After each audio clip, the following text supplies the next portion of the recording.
Oturabilir miyim kral? Buyur otur. Merhaba. Buyur, merhaba. Ya ben öyle meze falan kalıyor yani yemek yiyeceksiniz ya. Evet. Ben onları yiyorum yani. Ben şey yok. Olur ya. mu öyle şey? Biz sipariş vereceğiz. Sen de bir şeyler ye. He, teşekkür ederim. Abim hoş geldiniz. Hoş bulduk abi. Biz 2'şer lahmacun alalım. Arkadaşa da Ben 4 şiş cağ alayım abi. 2 Adana alayım. Bir künefe bir de çorba alayım. ne diyorsun abi? Sen hani mezeciydin. Ya açım işte kardeşim ne olacak idare Hani et çorba lan. çektin. Sizle beraber mi bu? Hayır geldi öyle.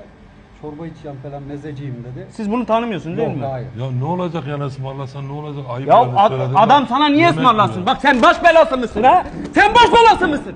Abi bak bu beni hasta edecek ha. Millet var, müşteri var. Abim kusura bakmayın siz de. Ya arkadaş. Ya gel benden Ya iste. adam Ben sana ısmarlayacak abi ne vereyim. olacak Ben ya? bakırmanı salarım üstüne. Müşteri masasına oturma ya. Otur abi buraya ben sana.